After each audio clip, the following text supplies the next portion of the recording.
M. Night Shyamalan's latest film is here and has finally encapsulated what I feel when I log on to TikTok. Whatever you say, boomer. Old is a sci-fi thriller, and in the tradition of great Shyamalan films like The Sixth Sense and Unbreakable, has an insane twist ending. So in this video we'll be taking a deep dive into that twist and some of the intricate details you may have missed along the way. Spoilers ahead for those who haven't seen the movie, and if you like these videos, make sure to like and subscribe or leave a comment. Every interaction helps me in the channel. Welcome to the Anamika Resort, a luxury paradise where our protagonists sit back and relax before making their way to the mysterious secluded beach. Anamika is derived from Hindu meaning without a name or anonymous, and considering the resort's secretive nature, it's no wonder why it's given that name. We're quickly introduced to married couple Guy and Priska, as well as their two children, Maddox and Trent. Priska is a variant of Priscilla from Latin, which means ancient, a fitting name for a character in a movie called Old. Priska found this resort online, but as we'll later find out, there is something far more nefarious going on here. It's never explicitly said in the film where this resort is, however Hawaiian music plays in the background suggesting it could be in the South Pacific.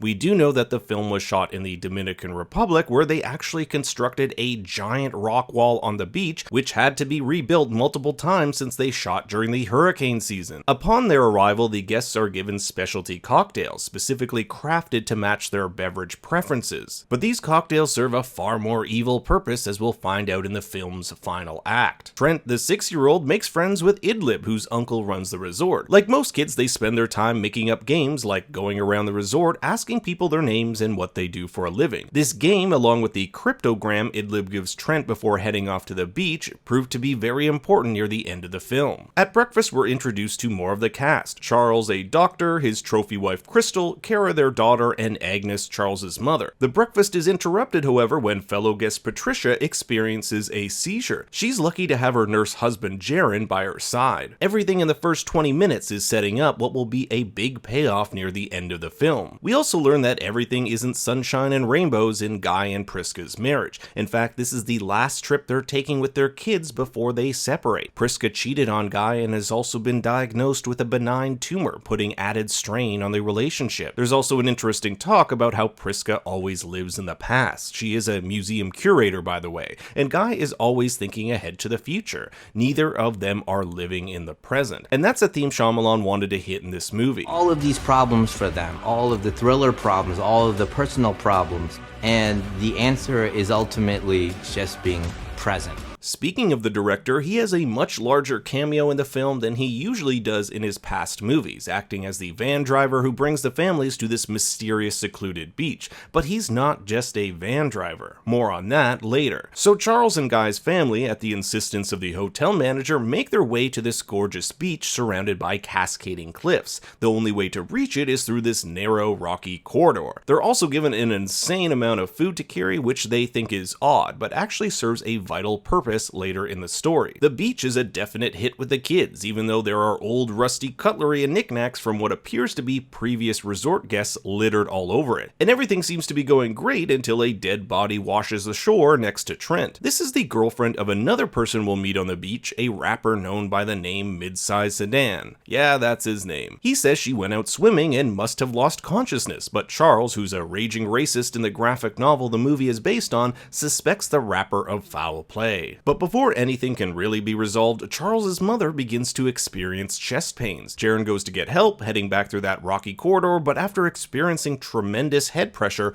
falls unconscious and wakes up on the beach. From here on out, things start happening really fast. Trent and Maddox, who arrived on the beach as ages 6 and 11, have now aged about 6 years in only a matter of hours. We'll later find out by Priska's estimation that 1 hour on the beach is about 2 years in reality, making 1 day on the beach almost a lifetime. Time here works differently, aging anything in its sphere of influence at a rapid pace. What's worse, there's no way out. Heading back the way they came in results in passing out. The rock face is too steep to climb and the water too dangerous to traverse, so our beach dwellers need to find a different way of escape. At first, the adults believe it's only the kids who are reacting to the mysterious influence of the beach. That's because they're still growing. Their changes are far more visible than those of the adults. That's also why so much food was given to them. The energy needed to sustain their growth is insane, while the adults aren't growing physically, they're just growing old. In a heated confrontation between Charles and mid-sized Sedan, Charles cuts Sedan's face, and to everyone's shock, the cut heals immediately. If things happen really fast here, then it's logical to assume healing must also occur fast, and that's exactly what happens. Sedan says his girlfriend had MS, and the island healed her, so she went out for a swim, and that's when she died. And Sedan is vindicated when her body, which was a few hours ago laying on the beach, has completely turned into bone. Decomposition is something that's supposed to take roughly 7 years, and this happened in the span of a few hours. Priska's tumor, which was previously benign, has started to grow. Before arriving on the island, it was 3 centimeters in diameter, but now it's the size of a cantaloupe. Charles has to perform surgery on her, but since the body heals at a rapid rate, the other beach dwellers must keep their hands inside the incision as he performs the surgery to prevent the body from closing and healing it. What makes this scene even more intense is that Charles seems to be losing his memory. He constantly asks the others what movie starred Jack Nicholson and Marlon Brando. By the way, it's 1976's The Missouri Breaks. At this point, you may be realizing that many of the characters on the beach suffer from either a physical or mental illness. The characters have also spotted reflections of what appear to be cameras on the hills of the surrounding cliffs. They're being watched, but by who and why? Jaren surmises that the reason they fall unconscious when they try to leave is that they aren't acclimatized. It's like when you're really deep in the ocean and come up too fast, you can get the bends. Trent will later find a journal left behind from a previous beachgoer that says if they could construct some sort of metal tube to deflect the magnetism of the beach, they might be able to get out without falling unconscious. The only problem is, beaches don't tend to have giant metal tubes lying around. Kara and Trent have now grown up, and imagine going through puberty in the span of 2 hours. Although their bodies have developed, their brains haven't caught up, and the two give in to their primal sexual urges and have sex without really knowing what they're doing. So kinda like my first time. Remember, neither of them have been given the birds and the bees talk. This results in one of the most terrifying scenes of the film, in which Kara becomes pregnant and gives birth in a matter of minutes. Her baby ends up dying, unable to withstand the rapid pace of its growth. And there's this morbid scene where Kara holds her dead baby, which is already dissolved into bone and ash. With nowhere left to go, Kara attempts to climb the rocky cliff and escape, but dies in the process.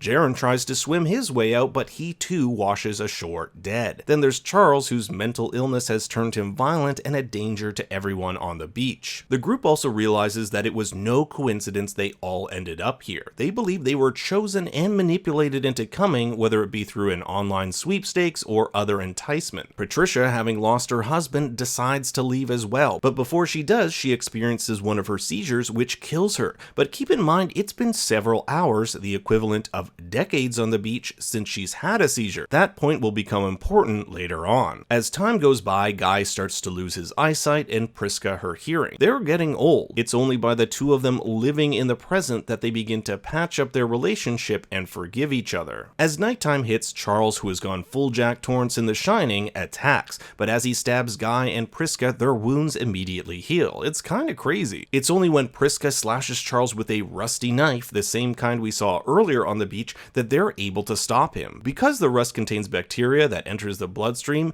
even if that wound heals, the bacteria will continue to surge through the blood, essentially giving him a case of rapid tetanus. Meanwhile, Maddox and Trent hide out in the cave where Crystal, that woman obsessed with her looks, has basically turned into an ugly hunchback. In the beginning of the movie, we hear she has a calcium deficiency, so her bones break easily, and in one of the most effed up scenes of the movie, we see her body and bones contort like a Cirque du Soleil performer until she gruesomely dies. With Charles and Crystal out of the picture, the only thing left is to make it off the beach. There's a fun callback when older Maddox sings to her mother, when earlier in the film, when Maddox was younger, the mother said, "I'd love to hear you sing when you're older." Eventually, Guy and Priska succumb to their old age, leaving fully grown adults Trent and Maddox the only two left. Trent remembers that young boy from the resort left him a cryptogram before he left, and since they're going to die on that beach, they might as well solve it. Well, it ends up containing a clue that might just save them. After decoding the puzzle, it reveals the phrase, "My uncle doesn't like the coral." Perhaps something in the nearby coral negates the power of the beach. So the two of them head over, and what do they find? The coral has created an underwater tube that could possibly protect them from the beach's powers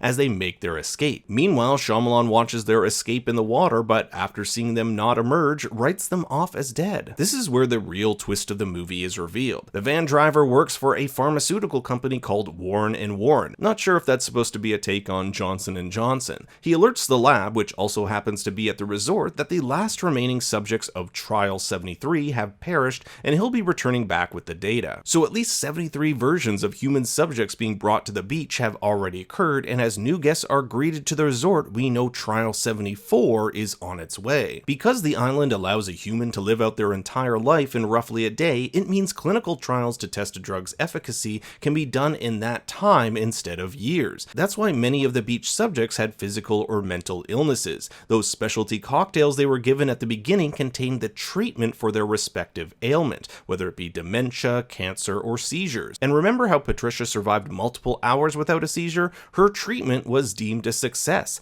The pharmaceutical company had successfully found a treatment in preventing seizures at the expense of Patricia's life. They also saved years in research trials. As one of the pharma company's members says, it's worth sacrificing these subjects in order for hundreds of thousands to survive. But the final twist is that Trent and Maddox have also survived, making their way back to the resort. Remember when Trent was a kid and he asked some of the resort patrons what they do? Well, one of them was a cop. For the cop, it's only been a day, but for Trent, he's grown 40 plus years. Trent hands over that journal, which also has the names and addresses of previous trial subjects, thereby exposing Warren & Warren. The resort is locked down, the bad guys arrested, and Trent and Maddox go off to live with their aunt, who they are now physically older than. It's truly a wild ride. But what did you think of Old? Was Warren & Warren justified in their trials? And what would you do if you found yourself on this beach? I want to hear your comments below. Thanks for watching, everyone. Remember to like and subscribe, and for more bad takes, you can always follow me on Twitter and Instagram at ThinkStoryYT.